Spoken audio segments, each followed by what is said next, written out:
అందరికీ నమస్కారం. ఈరోజు ఆర్థోపెడిక్ సమస్యలో చాలా సాధారణమైనటువంటి ఎక్కువ మందికి వచ్చే ప్రాబ్లం ఏంటంటే మోకాలు నొప్పి. నేను గత 30 ఏళ్ళుగా విజయవాడలో ప్రాక్టీస్ చేస్తున్నాను. నా పేరు డాక్టర్ వెంకటరమణ, ఎంఎస్ ఆర్థోపెడిక్స్. నా ప్రాక్టీస్లో నేను చూసింది ఏంటంటే ఎక్కువ మంది వచ్చేటప్పటికి వాళ్ళ కంప్లైంట్ ఏంటంటే మోకాలు నొప్పి. అంతకుముందు యాక్చువల్గా 60-70 ఏళ్ళకి వాళ్ళకి మోకాలు నొప్పులతో వచ్చేవాళ్ళు. ఇప్పుడు చూస్తుంటే 30-40 ఇయర్స్ వాళ్ళు కూడా మోకాలు నొప్పులని వస్తున్నారు. ఈ మోకాలు నొప్పులు ఎందుకు వస్తాయి, వాటికి ఏంటి, మనం రాకుండా ఏం చేయాలి, వస్తే ఏం చేయాలని ఈ వీడియో ద్వారా మీ అందరికీ తెలియజేయటం కోసం ఈరోజు ఈ మోకాలు నిర్మాణం గురించి తెలుసుకుందాము. ఇట్లా ఉంటుంది మోకాలు, పై ఎముక, కింద ఎముక. ఈ జాయింట్ లైనింగ్ ఉంటుంది, దీన్ని కార్టిలేజ్ అంటాం. అది స్మూత్గా ఉంటే మనకి నొప్పి ఉండదు. సో ఆ కార్టిలేజ్ ఎప్పుడైతే డ్యామేజ్ అవుతుందో అప్పుడు మనకి మోకాలు నొప్పి స్టార్ట్ అవుతుంది అన్నమాట.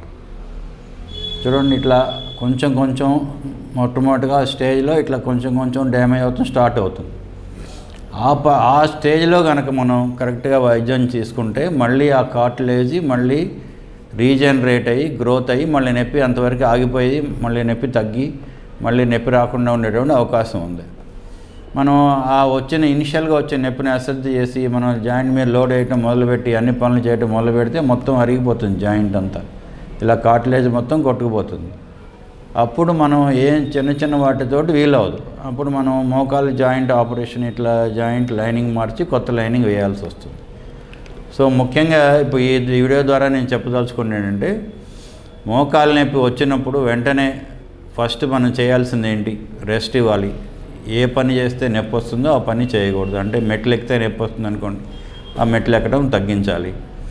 అలాగే కింద కూర్చొని అంతకుముందు ఇండియన్ టాయిలెట్స్ వాడేవాళ్ళకి నొప్పి వస్తుంది అనుకోండి, వెస్టర్న్ కమోడ్ వాడి జాయింట్ మీద లోడ్ వేయకూడదు. అర్లీ స్టేజ్లో మనకి హీల్ అవ్వాలి కార్టిలేజ్ అంటే జాయింట్ మూమెంట్ మనం ఎంకరేజ్ చేయాలి. అంటే ముడవటం జాపడం ఎంకరేజ్ చేసుకోవాలి. లోడ్ వేయకూడదు, హాఫ్ లోడింగ్ చేయాలన్నమాట. లోడ్ పడకుండా చూసుకోవాలి, అంటే మెట్లు ఎక్కడం దగ్గర నుంచి చేయకూడదు అనమాట. అలాగే కొంతమంది బాగా నొప్పి ఉన్నప్పుడు ఆ కాలు మీద బరువు పడకుండా ఇంకో కాలు మీద బరువు పెట్టగా ఏదైనా వాకర్ సహాయంతో నడవాల్సి ఉంటుంది.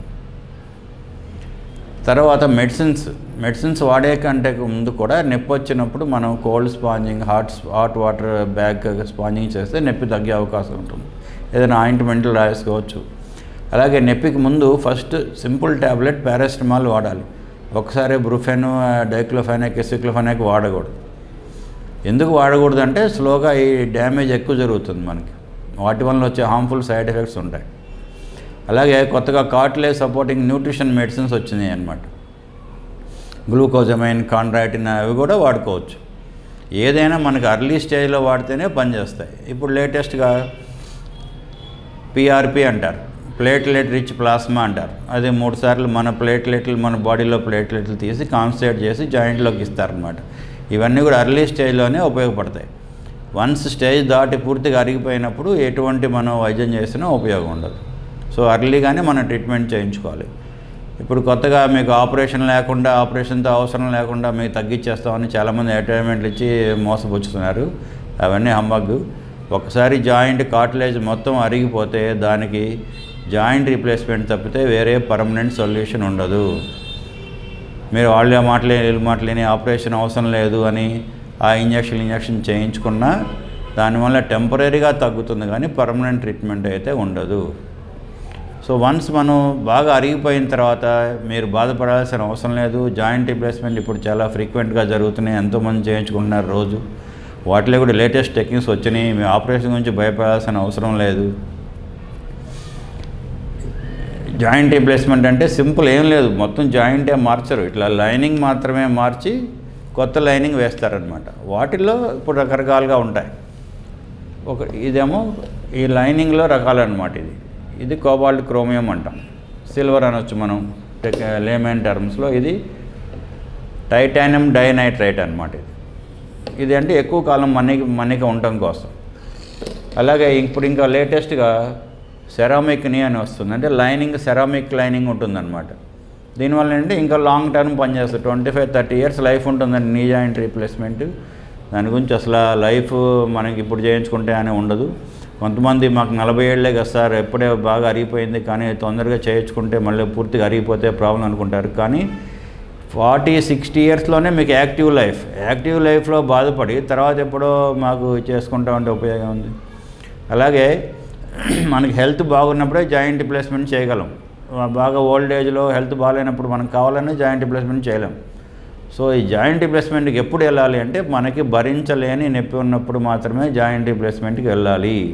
కొంచెం నొప్పి ఉన్నప్పుడు జాయింట్ రిప్లేస్మెంట్ అక్కర్లేదు. మెడిసిన్స్ తోటి, ఇంజక్షన్ తోటి తగ్గించుకోవచ్చు. తర్వాత చాలామందికి పేషెంట్స్కి ఉన్న అపోహ ఏంటంటే కొంతమంది స్టెరాయిడ్ ఇంజక్షన్ ఇస్తున్నారండి, ఇవ్వచ్చా అని. స్టెరాయిడ్ ఇంజక్షన్ ఇది definitely useful and best alternative. Especially కొంతమందికి ఆపరేషన్ చేయాలంటే భయం ఉంటుంది, వాళ్ళకి ఆరోగ్యం సహకరించదు. అలాంటి వాళ్ళకి స్టెరాయిడ్ ఇంజక్షన్ తోటి వన్స్ ఇన్ 3 months ఇచ్చుకుంటూ మనం నొప్పి తగ్గించుకుంటూ మెయింటైన్ చేసుకోవచ్చు. తర్వాత ఈ స్టెరాయిడ్ ట్రీట్మెంట్ ఇంజక్షన్ గురించి చాలా రీసెర్చ్ జరిగింది ఆల్ ఓవర్ ద వరల్డ్. దానివల్ల ఎటువంటి హామ్ ఉండదు, ఎందుకంటే డాక్టర్ వారి వాళ్ళ ఆధ్వర్యంలో ఇస్తారు కాబట్టి దానివల్ల ఎటువంటి నష్టం ఉండదు. ఏదో తగ్గింది అని మళ్ళీ ఎక్కువగా యాక్టివేట్ చేసి మళ్ళీ దాని మీద లోడ్ ఎక్కువ వేస్తే జాయింట్ ఎక్కువ అరుగుతుంది, అంతేగాని స్టెరాయిడ్ వల్ల జాయింట్ అరగటం అంటూ ఉండదు. తర్వాత జాయింట్ రిప్లేస్మెంట్స్లో కూడా ఇప్పుడు లేటెస్ట్ జాయింట్ రిప్లేస్మెంట్స్ వచ్చినాయి. రోబోటిక్ సర్జరీ అని వచ్చింది కొత్తగా. ఆ రోబోటిక్ ఏంటంటే ఇప్పుడు కొత్తగా రోబోటే మనకి సర్జరీ చేస్తుంది అనమాట. మనం ముందుగానే మన జాయింట్ని సిటీ స్కాన్ చేసి ఆ సిటీ స్కాన్ దాన్ని ఫీడ్ చేస్తాం జాయింట్ రోబోట్లో. అది మనకి స్పెసిఫిక్గా ఎంత కట్ చేయాలి, ఇప్పుడున్న టెక్నిక్స్ ప్రకారం అయితే అందరికీ ఒకే సైజు, రకరకాల సైజులు ఉంటాయన్నమాట.